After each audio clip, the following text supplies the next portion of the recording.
فاسألوا أهل الذكر إن كنتم لا تعلمون۔ السلام علیکم ناظرین، میں ہوں نعیم ناصف اور پروگرام ہے آپ کا سوال، اور ہمارے ساتھ موجود ہیں جناب قاری محمد مصطفیٰ راسخ۔ ناظرین، ان دنوں میں نماز کے متعلق جو مسائل ہیں جو آپ کی طرف سے ہمیں موصول ہوتے ہیں ان پر ہم گفتگو کرتے ہیں، اور ان پر آپ کے جو سوالات ہیں ہم اپنے مہمان سے شرعی رہنمائی لیتے ہیں۔ ناظرین، اس موضوع پر ہم کچھ پروگرام کر چکے ہیں، آج کا پروگرام بھی انشاءاللہ تعالیٰ اسی موضوع پر کریں گے، اور آنے والے کچھ پروگرام جو ہیں وہ بھی اسی موضوع پر ہوں گے۔ اس کی وجہ یہ ہے کہ ہمارے پاس سوالات جو آپ کی طرف سے موصول ہوئے وہ کافی ہیں۔ سب سے پہلے قاری صاحب کا ہم شکریہ ادا کرتے ہیں، جناب قاری محمد مصطفیٰ راسخ صاحب کا، کہ آپ تشریف لائے، آپ نے وقت دیا۔ شیخ جی بتائیے گا کہ نماز پڑھتے ہوئے جو نگاہ ہے وہ کس جگہ پہ ہوگی؟ صف جہاں ختم ہوتی ہے پاؤں کی طرف، درمیان میں، نمازی نگاہ کہاں رکھے؟ جی، دوران نماز نگاہ کے حوالے سے اہل علم کے ہاں دو موقف پائے جاتے ہیں۔ ان میں سے ایک موقف یہ ہے کہ آپ کی نگاہ جو ہے وہ بالکل سامنے ہونی چاہیے، اور اس کی دلیل وہ دیتے ہیں کہ اللہ رب العزت فرماتے ہیں فَوَلِّ وَجْهَكَ شَطْرَ الْمَسْجِدِ الْحَرَامِ، کہ آپ اپنے چہرے کو مسجد حرام کی طرف کر لیں۔ تو وہ کہتے ہیں کہ جب آپ نماز پڑھیں گے آپ کا چہرہ جو ہے وہ بالکل سامنے ہونا چاہیے، اور آپ کی نگاہ جو ہے وہ بھی بالکل سامنے ہونی چاہیے۔ لیکن دوسرا موقف اس میں یہ پایا جاتا ہے کہ نماز کے دوران اگر آپ سامنے دیکھیں گے تو آپ کی توجہ جو ہے وہ منتشر ہو جائے گی، بہت ساری چیزیں آپ کے سامنے آئیں گی۔ تو نماز کے اندر تو خضوع اور خشوع کا حکم دیا گیا ہے۔ اللہ رب العزت فرماتے ہیں الذین هم فی صلاتہم خاشعون، کہ اہل ایمان وہ ہیں جو اپنی نمازوں کے اندر خضوع خشوع کرتے ہیں۔ تو جمہور اہل علم کا موقف یہی ہے کہ خضوع خشوع کا تقاضا یہ ہے کہ آپ کی نگاہ سجدے کی جگہ پر ہو۔ تو جب آپ سجدے کی جگہ پر دیکھیں گے تو پھر آپ کی جو توجہ ہے وہ منتشر نہیں ہوگی، آپ یکسوئی کے ساتھ خضوع خشوع کے ساتھ نماز ادا کر لیں گے۔ تو ان کی دلیل ایک تو یہی قرآن مجید کی آیت ہے کہ الذین هم فی صلاتہم خاشعون، کہ وہ اپنی نمازوں میں خضوع کے ساتھ سر جھکا کر نمازوں کو ادا کرتے ہیں۔ اسی معنی میں چند ایک روایات جو ہیں وہ آپ صلی اللہ علیہ وآلہ وسلم سے ثابت ہیں۔ سیدہ عائشہ رضی اللہ تعالی عنہا فرماتی ہیں کہ دخل رسول اللہ صلی اللہ علیہ وسلم الکعبۃ، کہ اللہ کے نبی صلی اللہ علیہ وسلم ایک موقع پر بیت اللہ شریف کے اندر، کعبہ کے اندر داخل ہوئے۔ ما خلف بصرہ موضع سجودہ حتی خرج منہا، تو جب تک آپ باہر نہیں نکلے آپ کی نگاہ جو ہے وہ نیچے ہی رہی، سجدے کی جگہ پر رہی۔ تو چونکہ دیگر روایات سے یہ ثابت ہے کہ اللہ کے نبی صلی اللہ علیہ وسلم نے بیت اللہ کے اندر جا کر، کعبہ کے اندر جا کر نماز ادا کی۔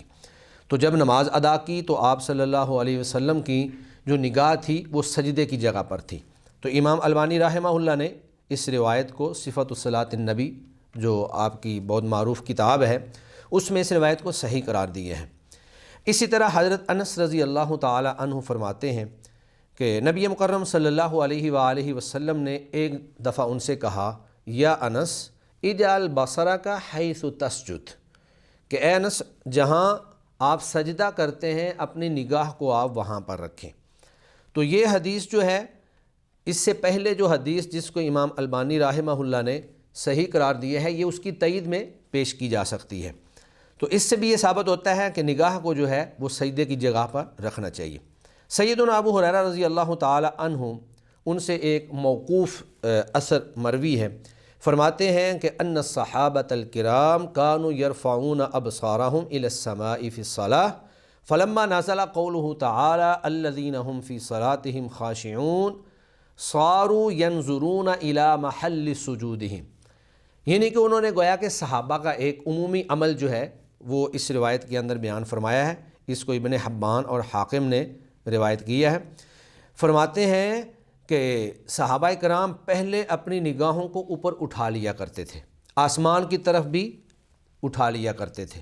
جب اللہ تعالیٰ نے یہ آیت نازل کی الذین هم فی صلاتہم خاشعون، تو تو پھر انہوں نے اپنی نگاہوں کو اپنے سجدے کی جگہ پر مرکوز کر لیا۔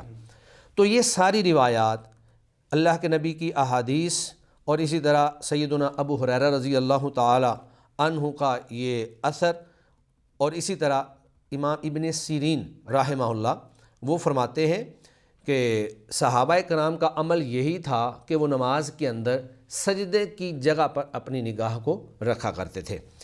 تو ان تمام دلائل کو سامنے رکھ کر اگر دیکھا جائے اور پھر نگاہ کو ایک جگہ پر رکھنے کا جو مقصد ہے اس کو سامنے رکھا جائے تو جمہور کی جو بات ہے وہ ہمیں زیادہ راجح اور بہتر محسوس ہوتی ہے، کیونکہ جب آپ سامنے دیکھیں گے تو آپ کی وہ توجہ اور وہ خضوع خشوع نہیں حاصل ہوگا جو کہ مقصد ہے اور جس کا اللہ تعالیٰ نے ہمیں حکم دیا ہے۔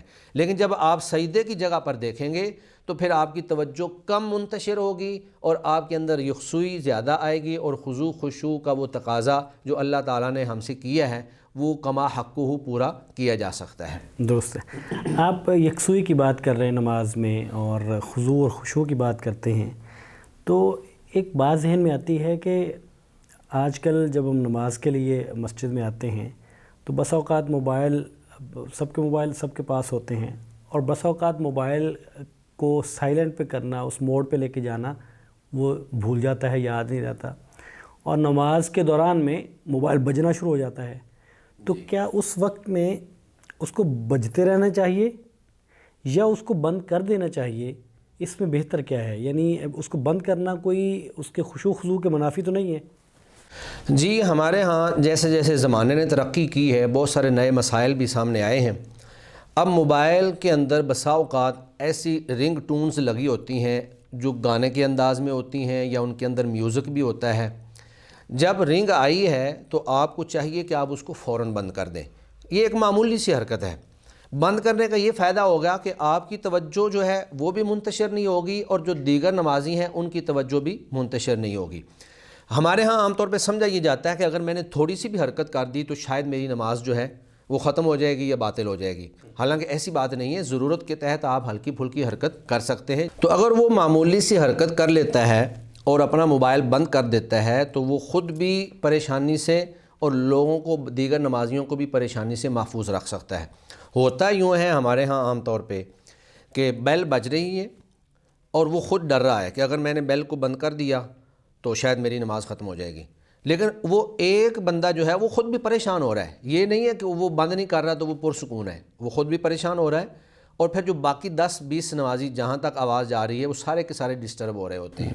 تو گویا کہ اس نے دو نقصان دہ چیزوں میں سے ایک جو ہلکی چیز ہے، جیسے اصول فقہ ہے اخف الضررین کے تحت، کہ وہ دو نقصان دہ چیزوں میں سے ایک ہلکی چیز کو اس کو اختیار کر لینا چاہیے۔ تو اس کو چاہیے کہ وہ اپنی بیل بند کرے تاکہ دوسروں کو بھی ڈسٹرب نہ کرے اور اپنی نماز کو بھی پریشان نہ کرے۔ اس میں آپ نے آغاز میں ذکر کیا کہ بس اوقات بیل جو لگی ہوتی ہے وہ گانے ہوتے ہیں، یہ بات صحیح ہے، اس سے اس کی قباحت اور بڑھ جاتی ہے، ورنہ تو اگر تلاوت بھی لگی ہو یا کوئی کتنی اچھی بھی ہو تو نماز میں تو وہ اچھی نہیں ہے۔ جی جی بالکل، نماز کے منافی ہے، نماز کی منافی ہے، اس سے توجہ بڑھ جاتی سب کی۔ جی جی۔ اور دوسری بات اس میں میرا خیال یہ ہے کہ جب آپ بند کرتے ہیں، اس میں پھر ایک اور چیز یہ ہے نمازیوں کی طرف سے کہ جب پاکٹ میں موبائل ہے تو وہ کوشش کرتے ہیں کہ اوپر سے ہی کہ جیب کے اندر ہاتھ نہ ڈالیں، اوپر سے اس کو ہاتھ مارتے ہیں کہ کوئی بٹن کو ہاتھ لگ جائے اور وہ بند ہو جائے۔ میرا خیال یہ ہے کہ اس کی بجائے اچھا پھر وہ ایک دفعہ کر دیتے ہیں، جو ان کو فون کر رہا ہے اب اس کو نہیں پتا کہ اس وقت نماز میں، وہ پھر کال کرتا ہے، وہ پھر بند کرتے ہیں، وہ پھر کال کرتا ہے۔ تو اس کی بجائے ان کو لگتا یوں ہے کہ جو میرا احساس ہے وہ یہ لگتا ہے کہ شاید نمازی کو یہ لگتا ہے کہ موبائل کو پکڑ کے اس کا پاس ورڈ کھول کے اس کو سائلنٹ کرنا یہ بہت بڑی حرکت ہے، یہ بہت بڑا کام ہے، تو یہ چھوٹی موٹی کرنی چاہیے، یہ نہیں کرنا چاہیے۔ جی، تو اس کے بارے میں بتائیے کہ اگر مطلب بار بار کال آ رہی ہے یا اس طرح کا ہے تو کیا یہ بھی کیا جا سکتا ہے؟ اصل مقصد یہ ہے کہ آپ نے موبائل کو بند کرنا ہے۔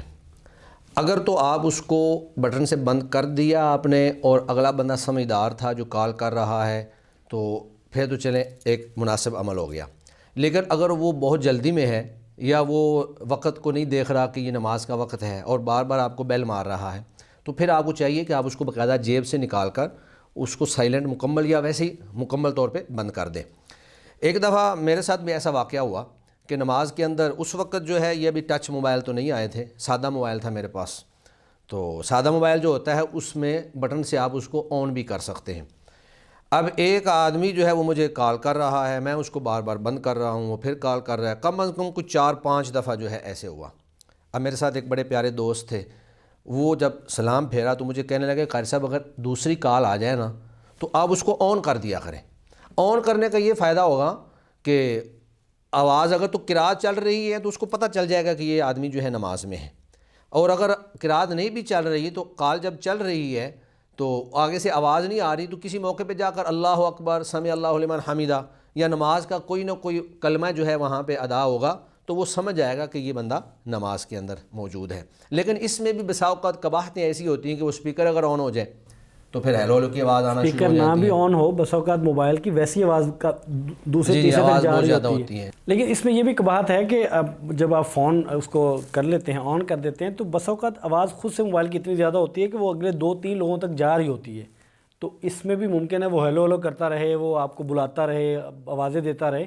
تو میرا خیال بہتر یہ ہے کہ اس کو بند کر دیا جائے یا سائلنٹ موڈ پہ لے جایا جائے۔ جی اصل مقصد یہی ہے کہ آپ خود بھی اپنے آپ کو مطمئن رکھیں اور جو باقی نمازی ہیں وہ بھی تشویش کا شکار نہ ہوں، اس میں جو بہتر محسوس ہو وہ کر لینا چاہیے۔ اچھا شیخ، یہ تو ہے ایک بہت مطلب ضرورت کی چیز، اور اس میں ظاہر ہے باقی نمازی بھی پریشان ہوتے ہیں، انسان خود بھی اپنی نماز بھی اس میں وہ توجہ نہیں رہتی، لیکن اس کے ساتھ ساتھ یہ ہوتا ہے کہ ہم عام طور پہ جب ضرورت نہیں بھی ہوتی تو ہمارے نمازی بہت زیادہ حرکات کرتے ہیں۔ مثال کے طور پہ نماز پڑھتے ہوئے داڑھی کو سیدھا کر رہے ہوتے ہیں، بالوں پہ ہاتھ پھیر رہے ہوتے ہیں، خارش کبھی یہاں شروع کر دی، کبھی کہاں کر دی، تو مطلب یہ اپنے کپڑے سیدھے کرنے شروع کر دیے۔ تو اس طرح کی جو حرکات ہیں جن کی کوئی ایسا ہی ضرورت نہیں ہے، تو اس کے بارے میں آپ کیا کہتے ہیں؟ اصل میں نماز کے اندر صرف وہی حرکت جائز ہے جو نماز کے مقاصد کے خلاف نہ ہو اور ضرورت کے تحت ہو، بلا ضرورت نہیں۔ ضرورت کے تحت جو حرکات ہیں ان میں اللہ کے نبی سے یہ بھی ثابت ہے کہ ایک دفعہ آپ صلی اللہ علیہ وسلم نماز پڑھ رہے تھے اور آپ کا منہ جو ہے وہ دروازے کی طرف تھا۔ سیدہ عائشہ رضی اللہ تعالی عنہا آئیں تو آپ نے آگے بڑھ کر دروازہ ان کے لیے کھول دیا، یہ ایک ضرورت تھی۔ اسی طرح آپ صلی اللہ علیہ وآلہ وسلم ایک موقع پر آپ نے اپنی نواسی امامہ بنت زینب رضی اللہ عنہا ان کو اٹھا کر جو ہے آپ نے نماز ادا کی۔ جب آپ کھڑے ہوئے تو آپ نے اٹھا لیا، رکوع میں گئے تو ان کو نیچے بٹھا دیا، پھر جب آپ کھڑے ہوئے تو پھر اٹھا لیا۔ تو یہ حرکات وہ ہیں جو انتہائی ضروری ہیں اور ان کے بغیر گزارا نہیں ہے۔ لیکن بلا وجہ کی حرکات، داڑھی کے ساتھ کھیلتے رہنا، بالوں کے ساتھ کھیلتے رہنا یا اپنے لباس کے ساتھ کھیلتے رہنا، تو یہ نماز کے منافی امور ہے، یہ نماز کے اندر اس کے ثواب میں کمی کا باعث بن جاتے ہیں۔ جس طرح کہ وہ حدیث شریف کے اندر موجود ہے کہ ایک نمازی کو اس کی نماز کا چوتھا حصہ جو ہے وہ ثواب کا ملتا ہے، اور ایک آدمی ہے اس کو 1/3 حصہ ملتا ہے، ایک آدمی کو آدھی نماز کا حصہ ملتا ہے، اور بہت سارے نمازی ایسے بھی ہوتے ہیں کہ ان کو نماز میں سے کچھ بھی نہیں ملتا، ان کی نماز جو ہے وہ ان کے منہ پہ مار دی جاتی ہے۔ تو یہ حرکات کثیرہ بلا وجہ بلا ضرورت جو ہے ایک عادت بنا لینا، صحابہ کرام رضوان اللہ علیہم اجمعین تو اس خضوع اور خشوع کے ساتھ اور اتنے اطمینان اور انہماک کے ساتھ نماز ادا کرتے تھے کہ صحابہ کہتے ہیں کہ ہمارے سروں پہ آ کر پرندے بیٹھ جایا کرتے تھے کہ جیسے یہ انسان نہیں ہے، یہ بت کھڑا ہے۔ تو ہماری نمازوں کے اندر خضوع خشوع، اطمینان، سکون، وہی سارا ہونا چاہیے۔ ہمارے لیے یہ معیار اور مثال صحابہ کرام کی نماز ہے۔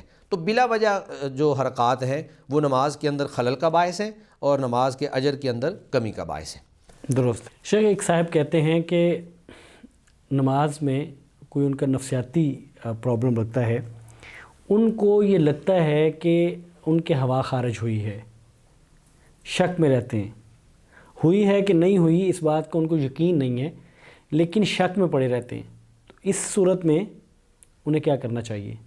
ایک ہے ہوا خارج ہونا اور ایک ہے ہوا خارج ہونے کا گمان ہونا یا شک ہونا۔ تو اسلام کے اندر کوئی بھی معاملہ جو ہے وہ شک کی بنیاد پر منعقد نہیں ہوتا ہے، اس کے لیے یقین کا ہونا ضروری ہے۔ مسند بزار کے اندر ایک روایت ہے، سیدنا عبداللہ بن عباس رضی اللہ تعالی عنہما فرماتے ہیں کہ رسول اللہ صلی اللہ علیہ وسلم نے فرمایا کہ شیطان جو ہے وہ آدمی کے پاس آتا ہے اور اس کی نماز میں اس کی مقعد میں پھونک مارتا ہے، اور وہ یہ آدمی محسوس کرتا ہے کہ شاید اس کی ہوا خارج ہوئی ہے۔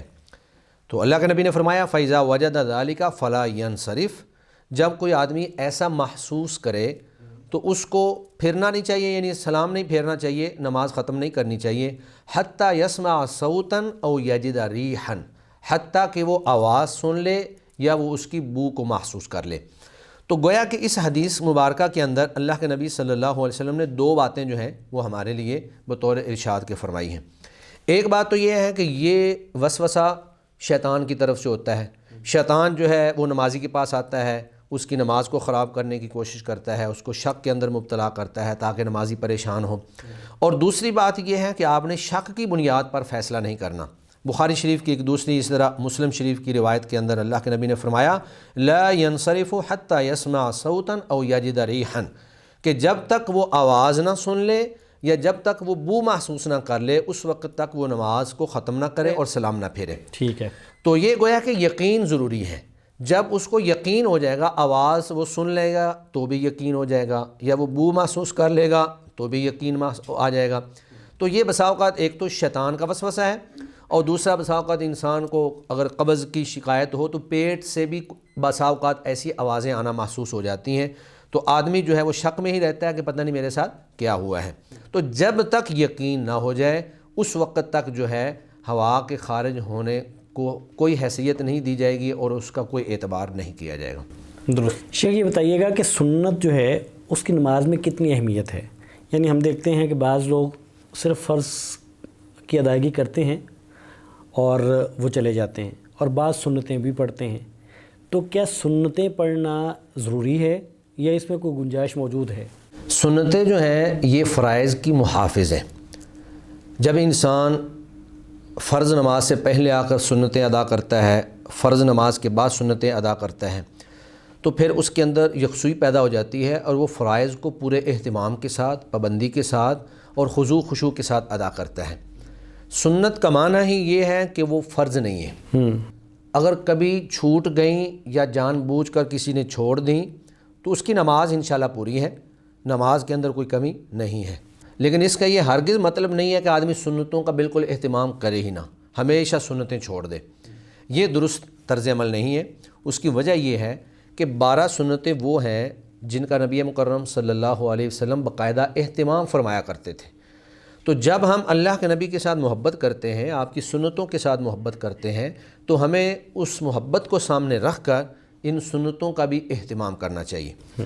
اور پھر آپ صلی اللہ علیہ وآلہ وسلم نے فرمایا کہ جو شخص ایک دن اور رات یعنی 24 گھنٹے میں 12 رکعات سنت ادا کرتا ہے، جس میں 2 فجر سے پہلے کی ہیں، ظہر سے پہلے 4، ظہر کے بعد 2، مغرب کے بعد 2 اور عشاء کے بعد 2، یہ ٹوٹل 12 رکعات بنتی ہیں۔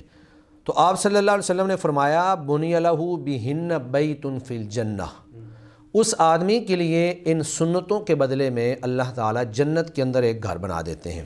تو یہ بہت بڑی فضیلت کی بات ہے کہ ایک آدمی اگر روزانہ 12 سنتیں ادا کرتا ہے تو اللہ تعالیٰ اس کے لیے روزانہ جو ہے وہ جنت کے اندر ایک گھر بنا دیتے ہیں۔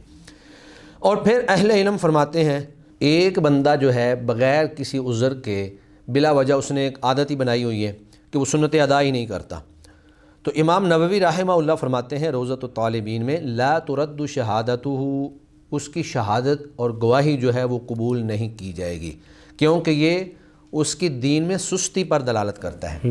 اسی طرح امام ابن تیمیہ رحمہ اللہ مجموع فتاویٰ کے اندر لکھتے ہیں کہ من اصر علی ترکیہا دل ذلک علی قلت دینہ، کہ جو اصرار کرے یعنی وہ مسلسل جو ہے سنتیں ادا نہیں کر رہا تو یہ اس کی قلت دین پر دلالت کرتا ہے، یعنی وہ دین کے اندر کوتاہی کر رہا ہے، اس کے اندر دینداری بہت کم ہے اور اس کا ایمان کمزور ہے۔ وردت شہادتہ، اور اس کی گواہی کو رد کر دیا جائے گا فی مذہب احمد و شافعی وغیرہما، امام احمد اور امام شافعی وغیرہما کے مذہب کے مطابق۔ تو اس کا مطلب یہ ہوا کہ اہل علم اس چیز کا بڑا اہتمام کرتے تھے اور وہ یہ سمجھتے ہیں کہ ایک بندہ جو ہے وہ سنتوں میں کوتاہی کر رہا ہے تو پھر اس کا مطلب یہ ہے کہ اس کی دینداری کے اندر کمی ہے، اس کا ایمان جو ہے وہ کمزور ہے اور اس کی شہادت اس لیے وہ قبول نہیں کرتے تھے۔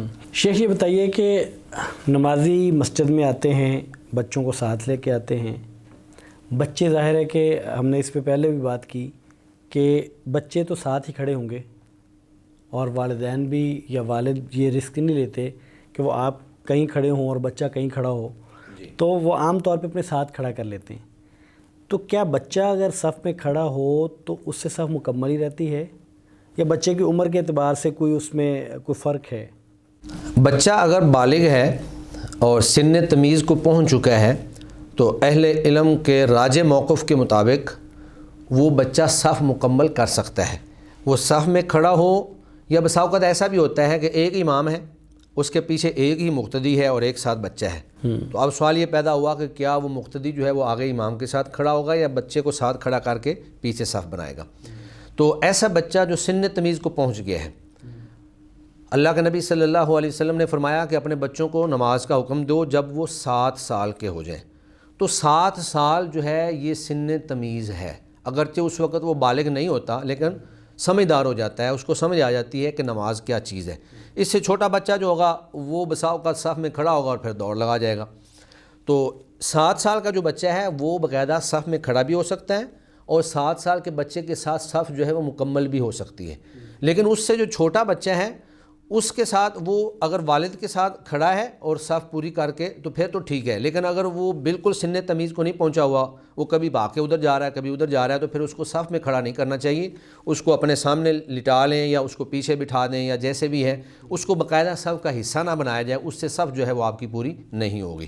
شیخ سوال یہ ہے کہ ایک شخص نماز کے لیے آیا، اس نے ایک نماز ادا کی، پھر اس کو خیال ہوا کہ دوسری نماز میں نے سفر پہ جانا ہے یا تو میں دوسری بھی ساتھ پڑھ لوں، جبکہ آغاز میں اس کی نیت 2 نمازیں پڑھنے کی نہیں تھی. جب اسے وضو کیا تو ایک نماز کی نیت تھی، پھر اسے دوسری بھی اسے ادا کر لی. تو کیا وہ جو نیت ہے جس کے بارے میں ہم بار بار سنتے ہیں اور پڑھتے ہیں کہ ہر نماز کی بھی نیت ہے، وضو کی بھی نیت ہے، تو کیا وضو میں یہ نیت کرنا ضروری ہے کہ میں یہ ایک نماز کی نیت کر رہا ہوں یا 2 کی کر رہا ہوں یا 3 کی کر رہا ہوں؟ اور اگر نیت ایک کی ہو تو دوسری پڑھنا ٹھیک ہے کہ نہیں ٹھیک؟ اصل میں وضو ایک الگ عبادت ہے، وہ ایک مستقل عبادت ہے. اگر آپ نے نماز نہیں بھی پڑھنی اور آپ وضو کرتے ہیں تو اس پر بھی آپ کو اجر و ثواب ملے گا. جس طرح کہ بہت ساری احادیث میں یہ ہے کہ ایک شخص اگر باوضو رہتا ہے تو اس کے لیے بہت سارے فضائل اور اجر و ثواب اللہ کے نبی صلی اللہ علیہ وسلم نے بیان فرمایا ہے. تو وضو الگ عبادت ہے، نماز الگ عبادت ہے. وضو کے لیے جو آپ نیت کریں گے وہ صرف جو وضو آپ کر رہے ہیں اسی کی نیت ہوگی. اس میں یہ نیت کرنا آپ کے لیے ضروری نہیں ہے کہ میں اس وضو سے 1 نماز پڑھوں گا، 2 نمازیں پڑھوں گا، 3 نمازیں پڑھوں گا.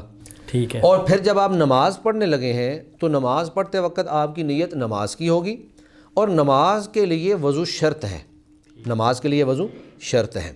تو جب آپ کے اندر شرط موجود ہے، آپ باوضو ہیں، تو آپ اس سے 1 نماز بھی پڑھ سکتے ہیں، 2 نمازیں بھی پڑھ سکتے ہیں، 4 10 نمازیں جتنی بھی آپ کی رہتی ہیں آپ اس سے ساری نمازیں ادا کر سکتے ہیں. وضو کرتے ہوئے یہ نیت کرنا ضروری نہیں ہے کہ میں یہ وضو اتنی نمازوں کے لیے کر رہا ہوں. آپ نے صرف وضو کی نیت کی اور جب تک آپ باوضو ہیں تب تک آپ نمازیں اس سے ادا کر سکتے ہیں. الدعاء مخ العبادہ. شیخ یہ مسئلہ ہمارے ہاں رہتا ہے کہ دعا جو ہے وہ فرض نماز کے بعد مانگنا ضروری ہے، وہ نماز کا حصہ ہے، یا مانگنا بدعت ہے، یا نہ بدعت ہے اور نہ فرض ہے؟ اس کا حکم کیا ہے کہ دعا جو ہے وہ کن اوقات میں مانگی جائے، اور کیا فرض کے بعد مانگنا ضروری ہے کہ نہیں ہے؟ نماز کے بعد دعا کرنے کا مسئلہ ہمارے ہاں مارکۃ الآراء مسئلہ ہے، اور اس میں بہت ساری کتابیں بھی لکھی جا چکی ہیں، بہت سارے مناظرے بھی اس مسئلے پر ہو چکے ہیں، بہت معروف مسئلہ ہے. اصل میں ہمارے لیے عبادت وہی ہے جس کا ثبوت آپ صلی اللہ علیہ وسلم سے مل جائے. تو نماز کے بارے میں اللہ کے نبی نے فرمایا تحریمها التکبیر و تحلیلها التسلیم، کہ اس کا آغاز جو ہے وہ اللہ اکبر سے ہوگا اور اس کا اختتام جو ہے وہ السلام علیکم ورحمۃ اللہ پر ہوگا. تو نماز کی ابتدا اور نماز کی انتہا دونوں چیزیں آپ صلی اللہ علیہ وسلم نے ہمارے لیے بیان فرما دیں. ان کا مکمل طریقہ، ارکان، شرائط، واجبات، مستحبات، مکمل تفصیلات جو ہیں وہ احادیث مبارکہ کے اندر موجود ہیں. ٹھیک ہے. اب دعا مخ العبادہ تو ہے، لیکن سوال یہ ہے کہ جو ہم نماز کے اندر پڑھ رہے ہیں وہ بھی ساری دعا ہی ہیں. ہم اللہ سے بے شمار دعائیں کرتے ہیں، اہدنا الصراط المستقیم، اللہم اہدنی رب اغفر لی ذنوبی، اللہم انی اعوذ بک من عذاب القبر. یہ ساری کیا ہیں؟ یہ دعا ہی ہیں.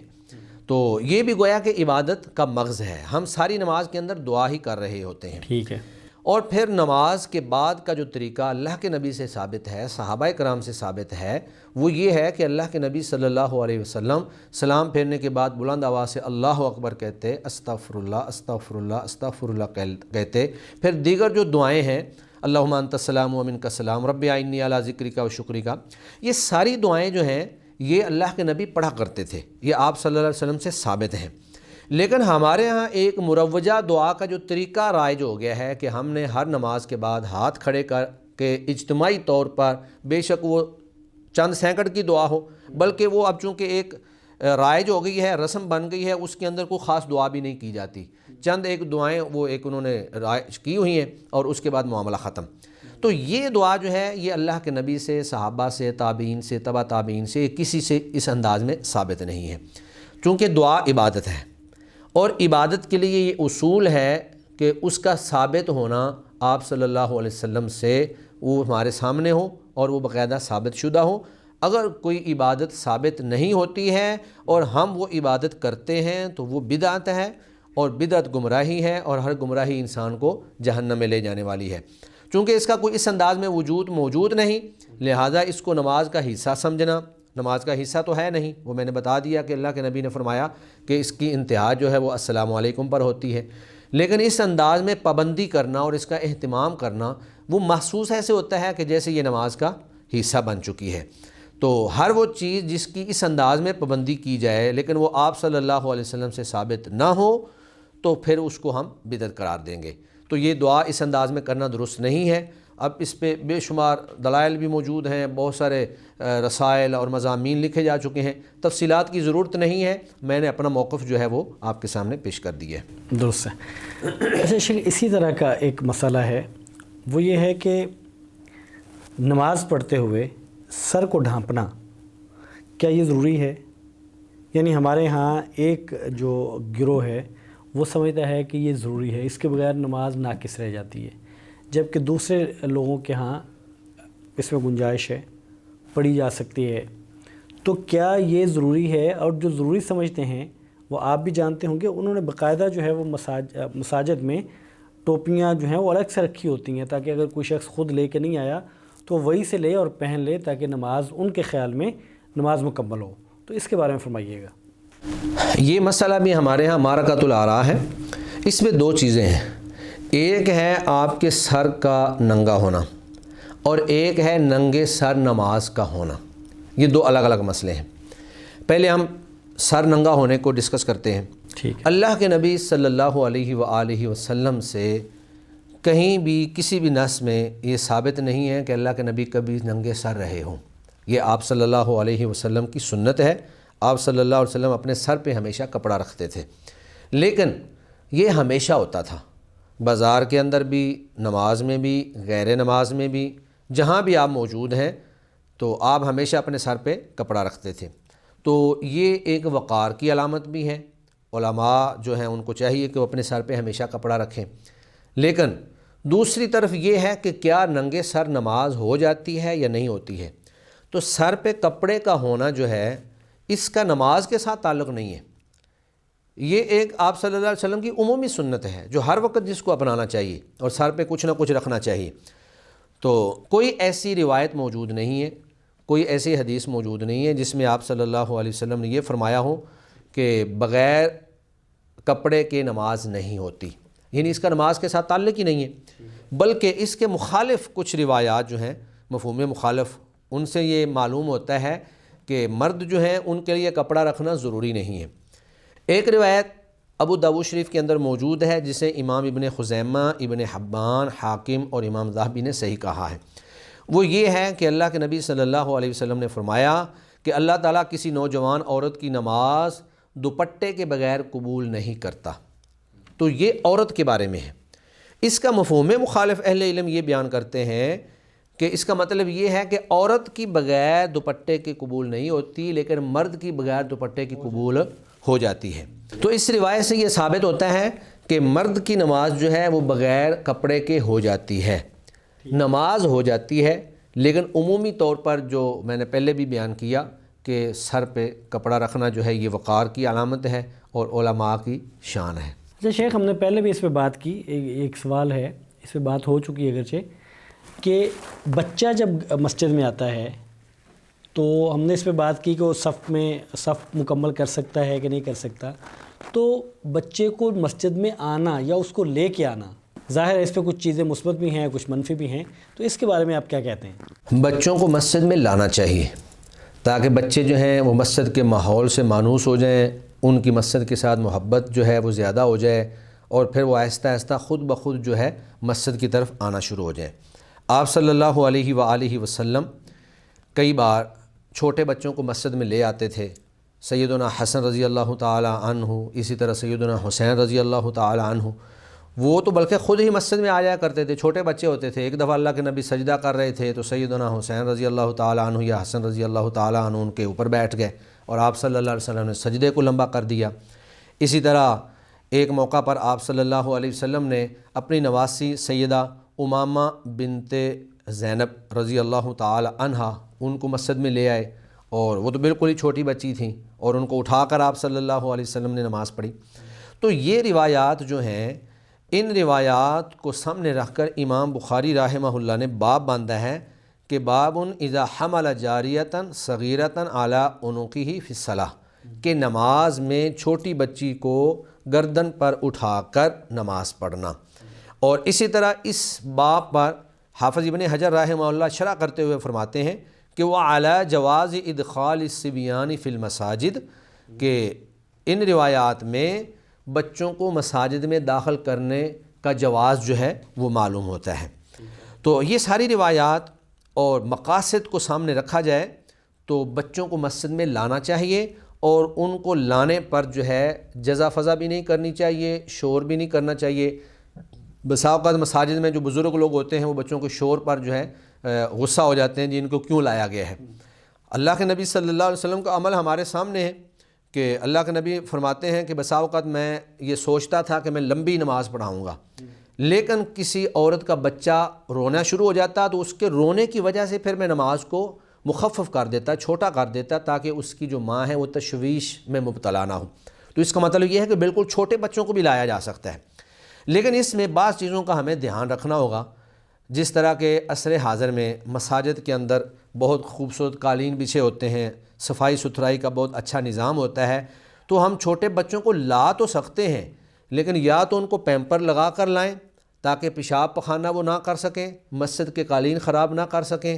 تو جو بھی ہم احتیاطی تدابیر کر سکتے ہیں چھوٹے بچوں کو مسجد میں لانے کے حوالے سے وہ ہمیں کر لینا چاہیے، لیکن بچوں کو مسجد سے روکنا نہیں چاہیے۔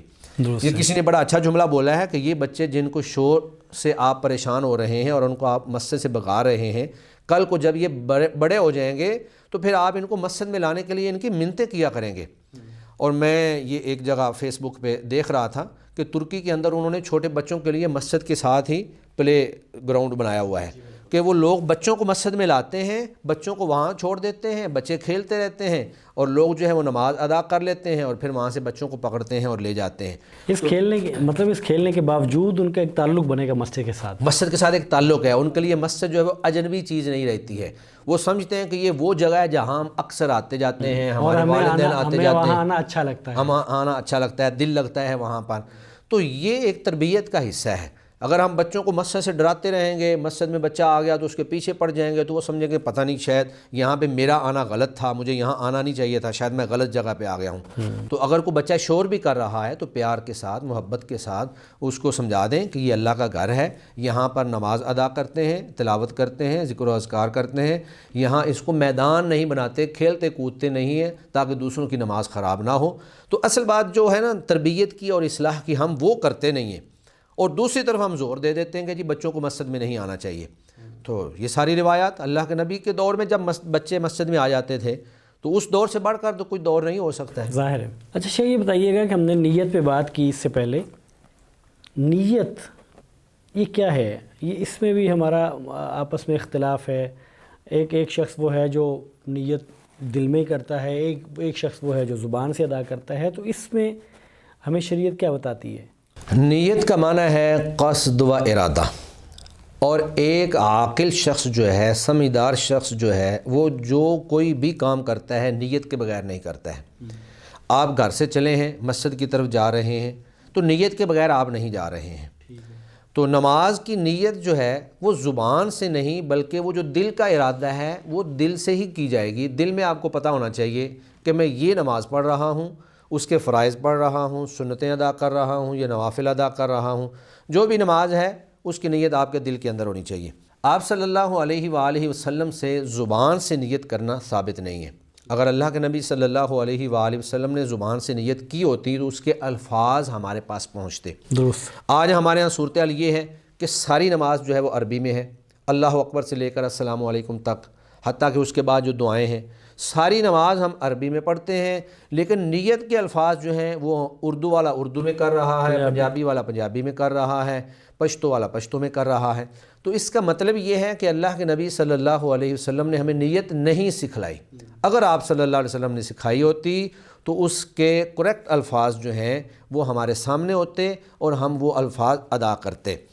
اسی طرح آپ صلی اللہ علیہ وآلہ وسلم نے فرمایا، مسلم شریف کے اندر سیدہ عائشہ رضی اللہ تعالی عنہا سے مروی ہے، فرماتی ہیں کہ کان یفتتح الصلاۃ بالتکبیر والقراءۃ بالحمد للہ رب العالمین، کہ اللہ کے نبی صلی اللہ علیہ وسلم نماز کو اللہ اکبر سے شروع کرتے تھے۔